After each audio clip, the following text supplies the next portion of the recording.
Hola chicos, ¿cómo están? Soy la profesora Valeria López de Historia.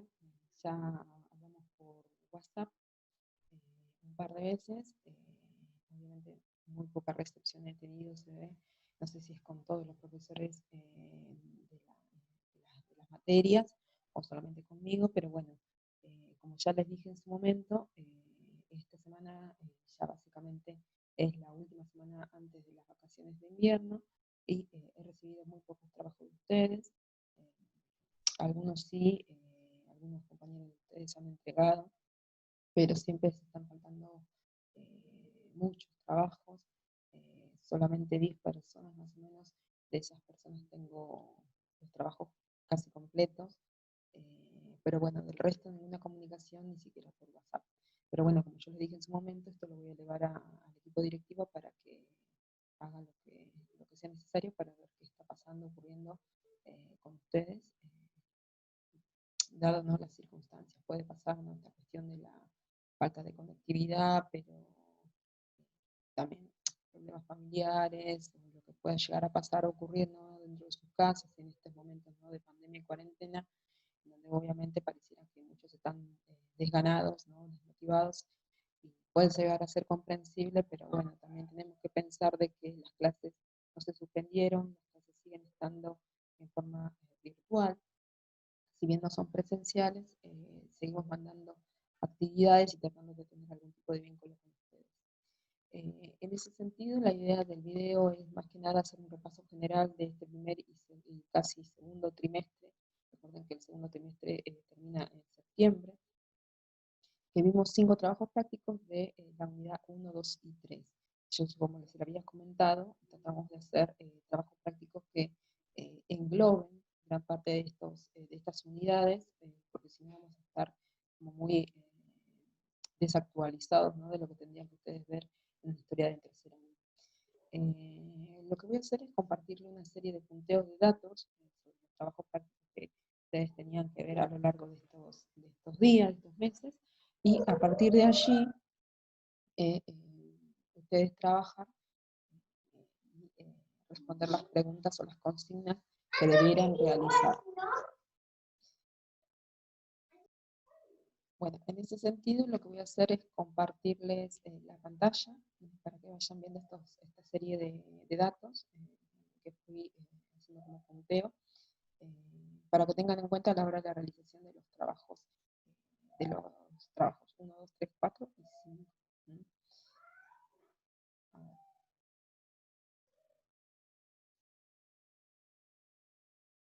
Bueno, en este caso hice fácilmente un Power, no me esmeré demasiado, perdonen mi falta de producción en este caso, pero bueno, la idea es justamente hacer un repaso breve, no era explicar todos los temas, porque ustedes saben que yo no voy a rever los temas, en el sentido de que si no perderíamos demasiado tiempo a la hora de la presencialidad. Lo que vamos a hacer es hacer un repaso general, como estoy haciendo ahora, pero bueno, eso se verá después más adelante, cuáles son las estrategias que vamos a seguir y cuáles son ustedes las actividades que van a tener que realizar. Ustedes saben que tienen que leer, si no leen, o sea, van a estar muy desactualizados en los temas a la hora de que volvamos a la presencialidad. En este caso, bueno, vamos a trabajar pensando en el primer trabajo práctico, en el trabajo práctico 1, que más que nada era que ustedes pongan a pensarse la historia americana desde el lugar justamente de quien escribe la historia y del lugar en donde posicionamos la historia americana. Entonces pensarnos justamente de que vamos a trabajar desde la perspectiva americana o latinoamericanista, por lo tanto vamos a priorizar los contenidos que tengan que ver con la historia americana en sí, relacionándolas con el contexto europeo. Por eso empezamos a trabajar con todo lo que acontecía previo a la llegada de los europeos a territorio americano.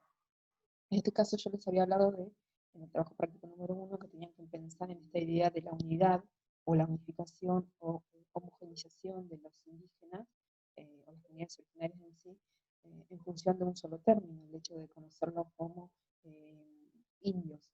En este sentido, cuando Colón llega a América, los denomina de esa manera, porque pensando que había llegado a la India, ¿no? Acá tenemos una imagen, ¿no?, muy elocuente de esa situación, y elocuente en el sentido de repensar también esta política de la conquista.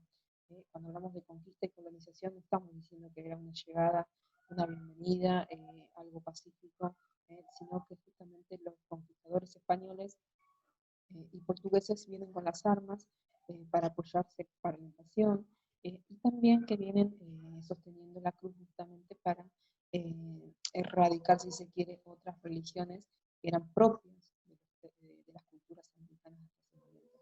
Entonces, bueno, hay que pensar justamente en los problemas, en los conflictos que atañen a la conquista de América, que tiene que ver con la posesión de la tierra, que pasan a ser de tierras comunales a ser tierras de propiedad privada, al uso de la lengua, que ya no hay una multiplicidad de voces, sino que tienden a erradicarse muchas lenguas o a perderse, con el solo objetivo de homogeneizar, ¿no?, a toda la población bajo una única lengua, como sería la española o la portuguesa en el territorio portugués en Brasil, en el actual Brasil.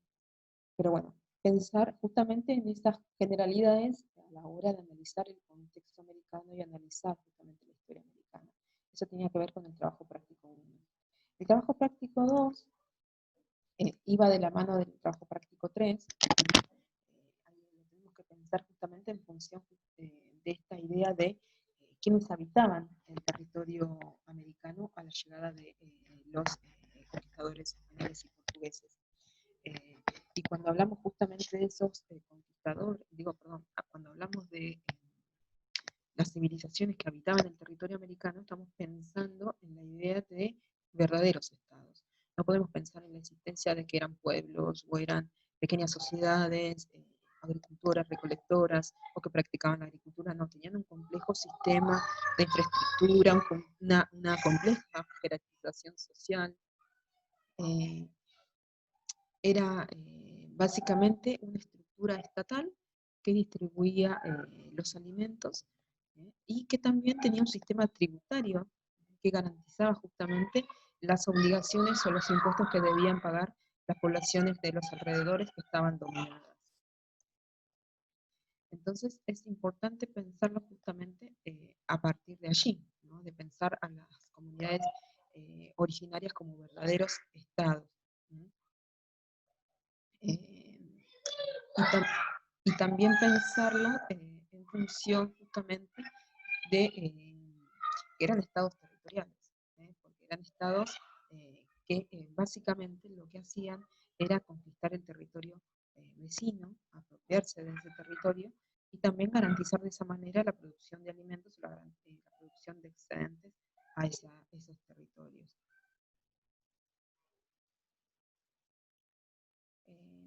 Otro dato a tener en cuenta justamente es este dominio militar, es decir, pensar también a que estamos hablando, si son estados territoriales, también tenemos que pensar en función de que van a nutrirse de un verdadero ejército y que van a aplicar la coerción política y militar o extraeconómica sobre territorios o poblaciones vecinas. Entonces también pensarlo desde ese lugar a las culturas originarias, no solamente portadoras de verdaderas jerarquías al interior de cada una de las sociedades, sino también como con determinado desarrollo tecnológico, con determinado desarrollo cultural, que en uno de los trabajos prácticos yo recuerdo que les había dicho, de esta cuestión de pensar, acá hay una imagen justamente, de pensar a los estados desde la perspectiva de lo monumental, desde la perspectiva de aquellos que generan, que producen, que construyen, si bien tiene relación con la religión, también pensarlo en que tiene que haber un comando, una dirección de un poder superior, de un rey, de un soberano que pueda llegar a dirigir a las comunidades para que realicen determinada, por ejemplo, en este caso, pirámide. Entonces, de allí que estemos pensando en la idea del Estado. Y también pensar en la idea también en función de la apropiación de los excedentes, de la adaptación al ambiente, de la adaptación al suelo, de la tecnología que utilizan para la producción del alimento. En este caso, pensar justamente en Chinampas aztecas, o las milpas mayas, o pensar en los andenes incaicos, que nos permiten justamente eh, eh, referirnos, ¿no?, a la idea de diferentes estrategias de apropiación del suelo y del desarrollo justamente de la agricultura en territorios o zonas bastante diferentes geográficamente, y que si uno se pone a pensar o se pone a buscar las imágenes, seguramente uno dice cómo pudieron hacer esto en determinados lugares. Bueno, justamente tendrían que haber desarrollado una tecnología importante como para poder hacerlo, y para poder justamente alimentar esa población con esos excedentes generados. Entonces también pensarlos desde ahí, a la construcción de estos estados. Y también pensar que cuando llegaron los españoles a América, no se encontraron con pueblos minúsculos que no tenían ningún tipo de cultura o desarrollo tecnológico cultural, sino justamente se encontraron con verdaderos estados, que estamos hablando de un desarrollo cultural bastante importante. Por eso es importante remarcar estas cuestiones.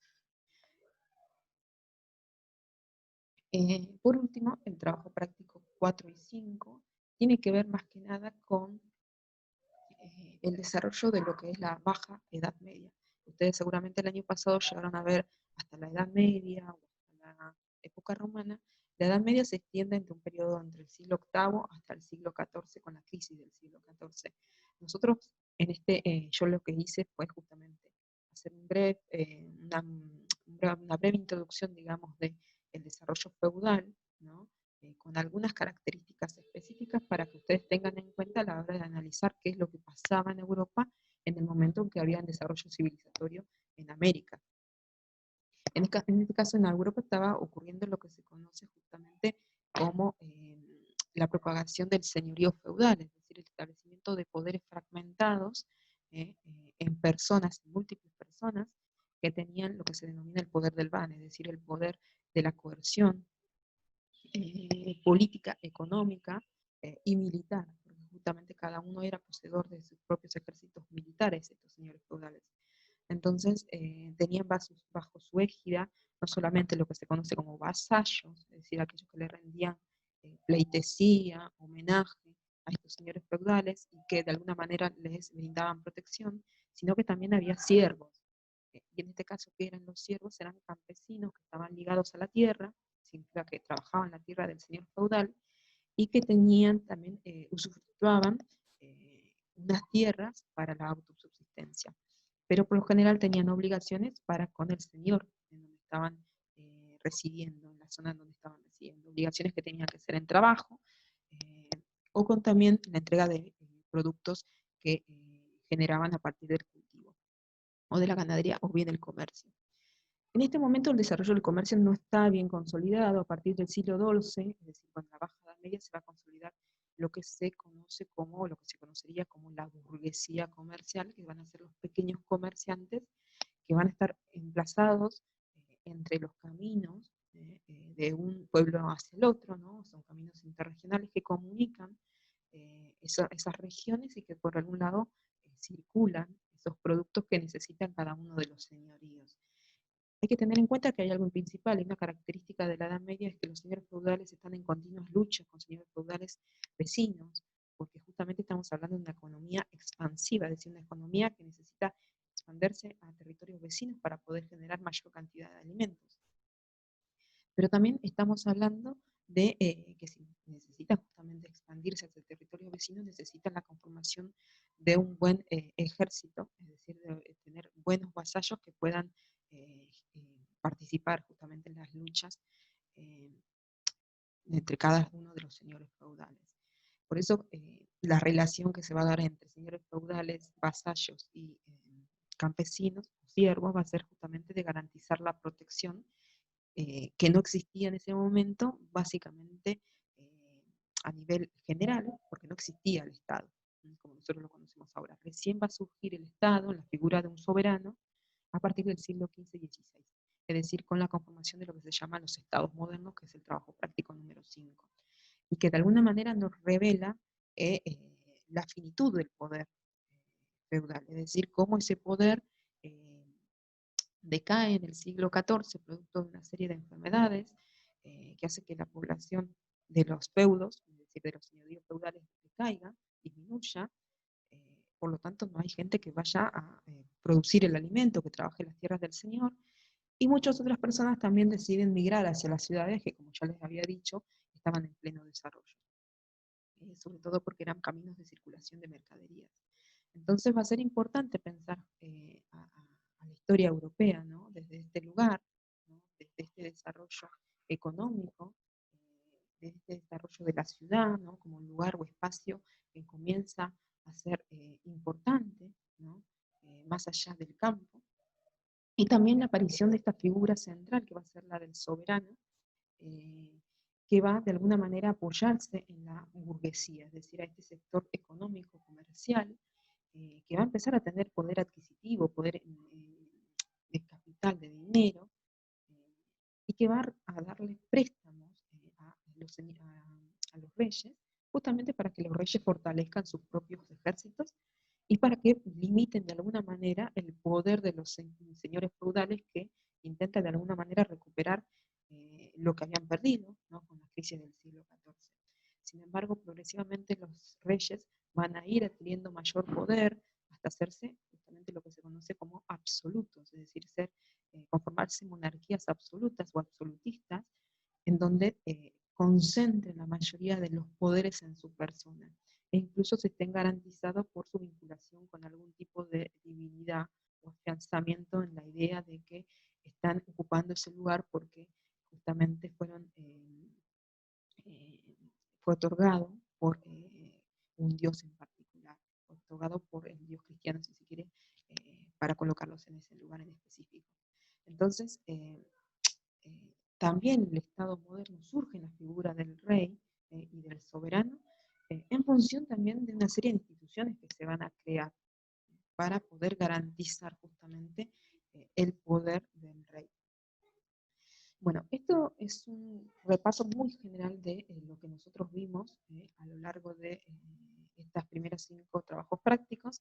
Esperemos que para la próxima sean más los chicos que entreguen, que se vinculen un poco más con el desarrollo de cada una de las clases, y que bueno, en los próximos meses nos encuentren la presencialidad, que para mí es lo más fructífero, a pesar de que, bueno, me parece que también este es otro ámbito que es a ver, que podríamos mantener, ¿no? Si empezamos con la presencialidad. Bueno, espero que se encuentren bien, que empiecen bien las vacaciones y que no se queden durmiendo en la entrega de los